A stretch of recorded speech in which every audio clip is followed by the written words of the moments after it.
Have you ever had one of those days where time just seems to stretch or even melt away?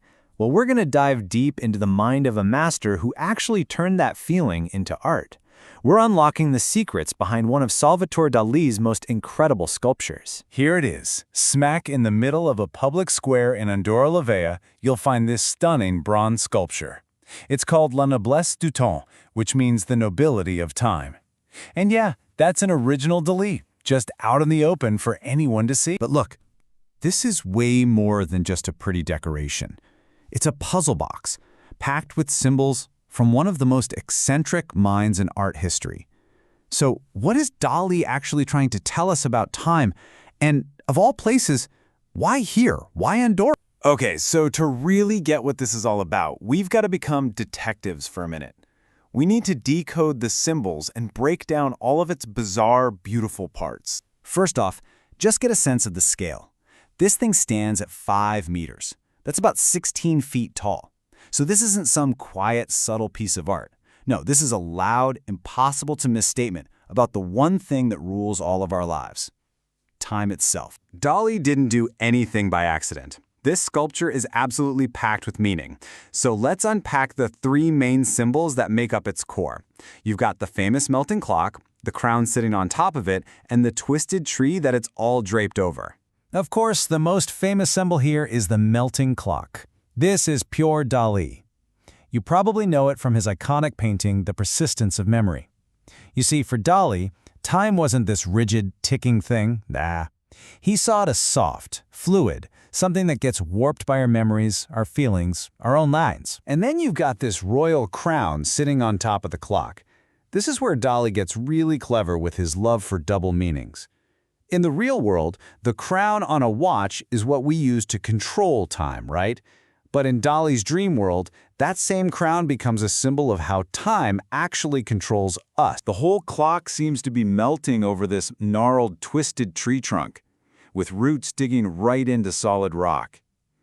This tree, it represents life itself, that constant, endless cycle of decay and new growth.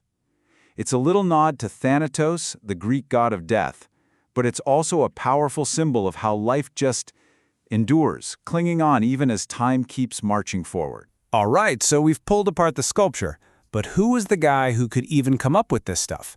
Let's take a peek inside the mind of Salvador Dalí himself. Dalí's life was every bit as dramatic and over-the-top as his art. He became a superstar in the Surrealist movement, then had to flee to the U.S. during the war.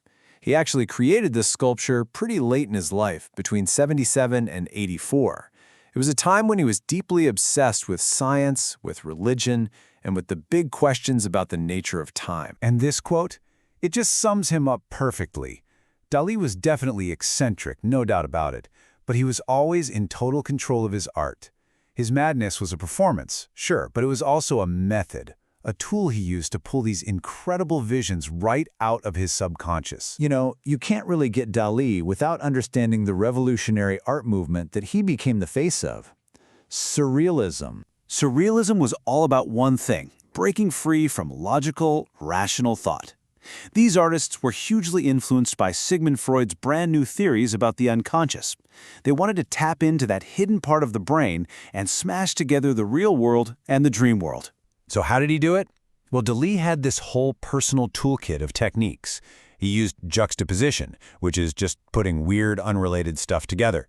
He used dislocation, putting things in places they just don't belong. And he perfected his own signature move, the paranoia critical method, to create these incredible, mind-bending double images. So let's take juxtaposition.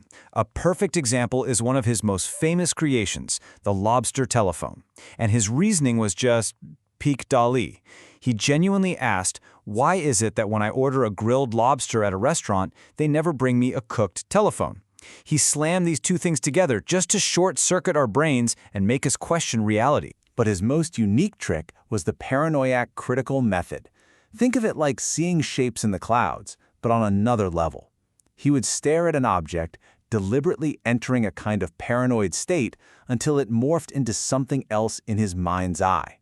This let him literally paint his own controlled hallucinations. Okay, so all of this brings us back to that big question we asked at the beginning.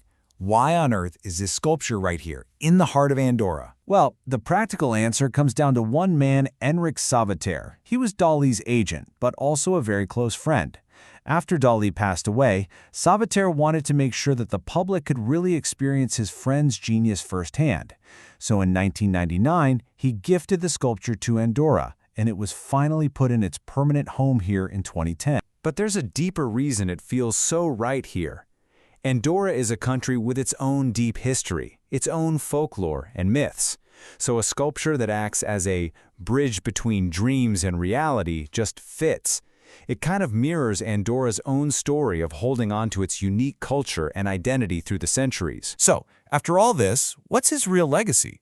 I mean, decades after his death, why are we still so obsessed with this guy and his melting clocks? Well, for one, his global footprint is just massive.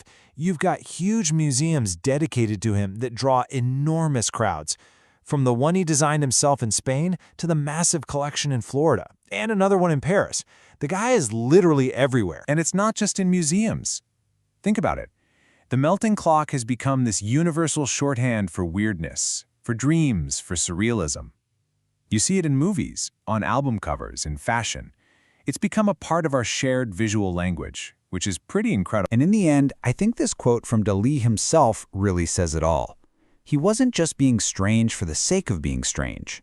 He saw his art as destructive, yes, but he said it only destroys the shackles limiting our vision.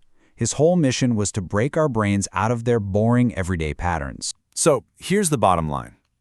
Dalí challenged us to stop seeing time as this rigid master that controls us.